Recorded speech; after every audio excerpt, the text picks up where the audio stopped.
le monde tourne. Direction la Birmanie, refusant de tirer sur leurs concitoyens. Les informations pullulent. Tout de suite, voici les informations. C'est le moment d'ouvrir la page internationale avec Erlich Dorelas depuis Boston, Massachusetts. Jeudi 25 mars 2021, quatrième sortie de la page internationale, le grand journal du 14h. Présentation Erlich Dorelas depuis Boston, la capitale des grandes écoles du monde. Bonsoir Joannel, bonsoir Rubens, bonsoir aux auditeurs de la radio évangélique Hosanna, 102.3 FM à Jacmel. On y va tout de suite avec les informations. Direction la Chine, boycott du coton. Pékin riposte avec une campagne contre Nike et H&M. En Chine, une campagne de dénigrement vise les marques de prêt-à-porter qui boycottent le coton du Xinjiang en soutien aux Ouïghours, soumis au travail forcé dans des champs. Voici un reportage signé Euronews. Les géants du prêt-à-porter Nike et H&M sont la cible d'une campagne de dénigrement sur les réseaux sociaux chinois. Les enseignes boycottent le coton du Xinjiang en soutien aux Ouïghours soumis au travail forcé dans les champs de l'ouest de la Chine. De son côté, Pékin évoque des centres de formation et dément orchestrer un bras de fer commercial. Les Chinois n'autoriseront probablement pas les étrangers à profiter des largesses de la Chine tout en la critiquant.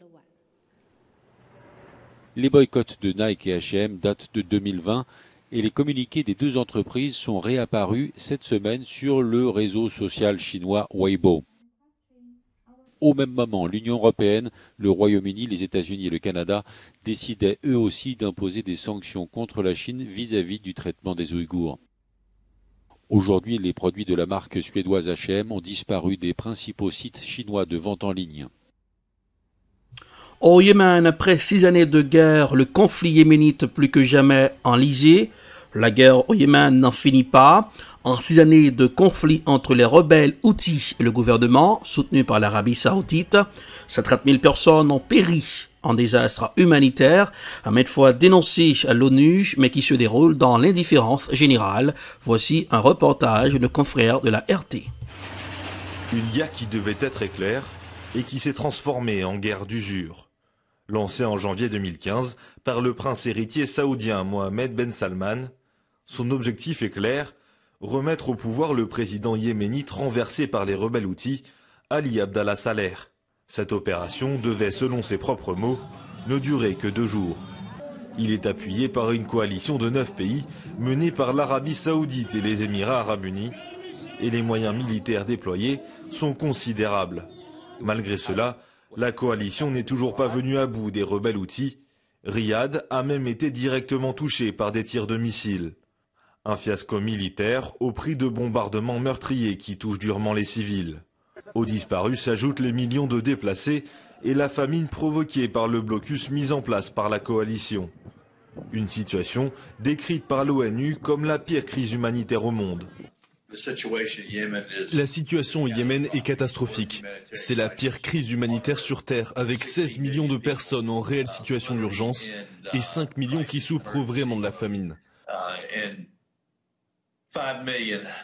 Donc, si nous n'obtenons pas l'argent dont nous avons besoin et le carburant, nous allons probablement avoir la pire famine jamais connue. Devant cette situation, plusieurs pays décident d'arrêter leur vente d'armes à l'Arabie Saoudite. C'est le cas notamment de l'Italie et des États-Unis de Joe Biden.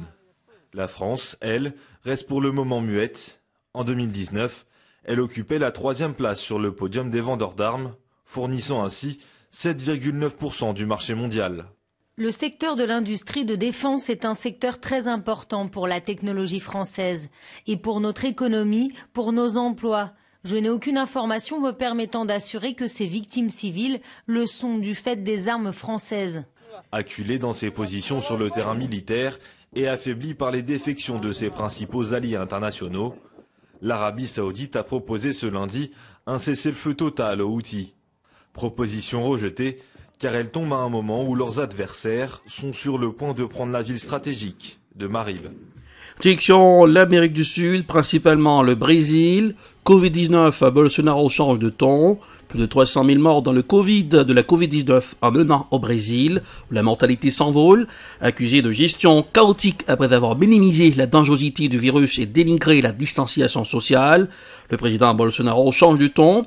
Un nouveau ministre de la Santé vient de prendre ses fonctions. C'est le 4e depuis le début de la pandémie. Voici un reportage signé TV5 Monde. Dans le centre de Rio, ils sont plus d'1 millier à faire la queue pour un repas gratuit. La scène est devenue courante alors que le chômage et la pauvreté ont augmenté depuis le début de la pandémie. Je ne suis pas un sans-abri, je vis dans une maison, je paye un loyer mais j'ai 5 mois de retard. Une dégradation sociale qui reflète la situation sanitaire critique. Mardi, le président est apparu à la télévision pour évoquer le coronavirus et le chômage.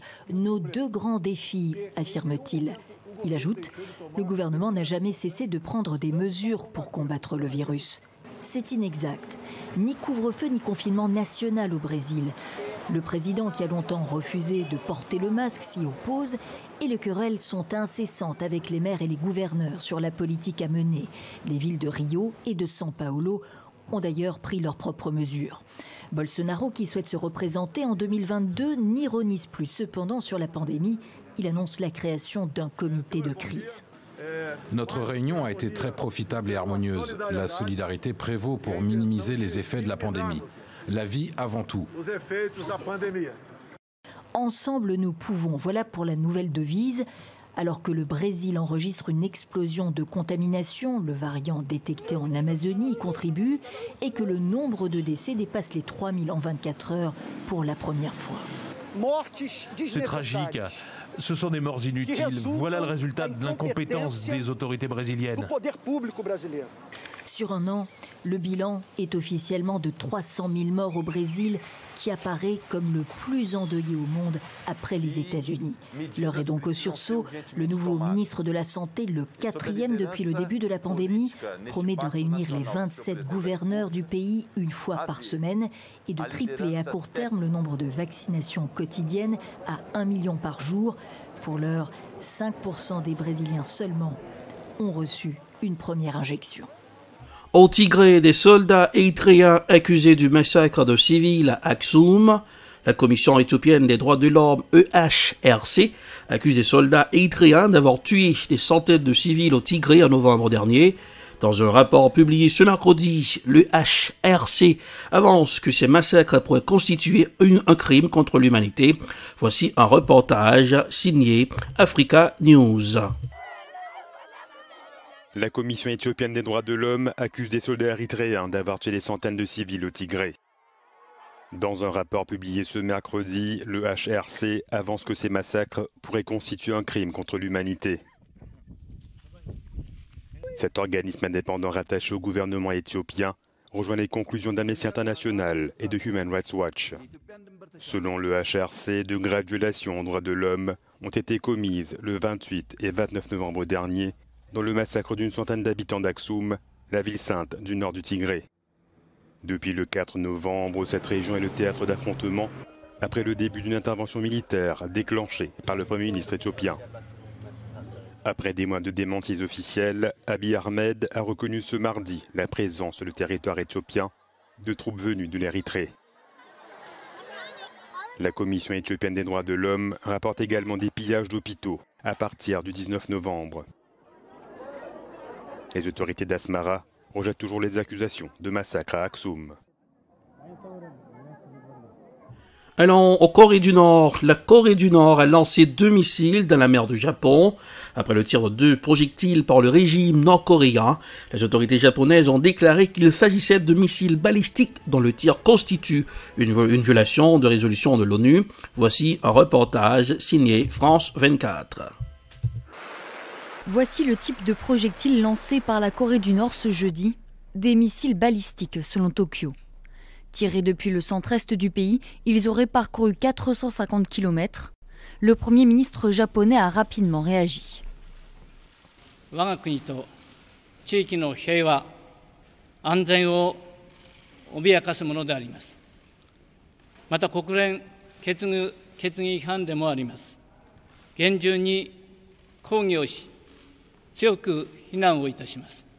Le tir de ce type de missile, s'il est confirmé, représente un défi pour la région, mais aussi pour l'administration Biden. Il s'agit du premier essai de ce genre signalé depuis l'investiture du nouveau président. Dimanche déjà, la Corée du Nord avait lancé 2 missiles peu après une visite à Séoul du secrétaire d'État américain Anthony Blinken. Mais il s'agissait de missiles de courte portée non balistiques, d'où une minimisation de l'importance de ces tirs par Washington.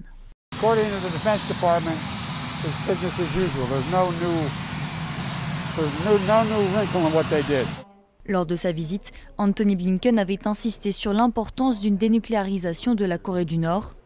Ce lancement de missiles est donc une provocation directe, mais aussi un message adressé à Washington, une façon de mettre la pression pour tenter de relancer les discussions sur le nucléaire. Ainsi s'achève la page internationale au grand journal du 14h pour ce jeudi 25 mars 2021. Présentation Erlich Dorelache depuis Boston, la capitale des grandes écoles du monde. Production Edprod, réalisation Télé Beltor pour le compte de la radio évangélique Hosanna Jacmel, 102.3 FM. Bonsoir Joannel, bonsoir Rubens, bon jeudi, rendez-vous c'est pour demain. Oui, début du week-end, vendredi. Mais avant de partir, repérage de température pour aujourd'hui. Boston, 65 degrés Fahrenheit, 18 degrés Celsius. Jacmel, 85 degrés Fahrenheit, 29 degrés Celsius. Bon jeudi, à demain.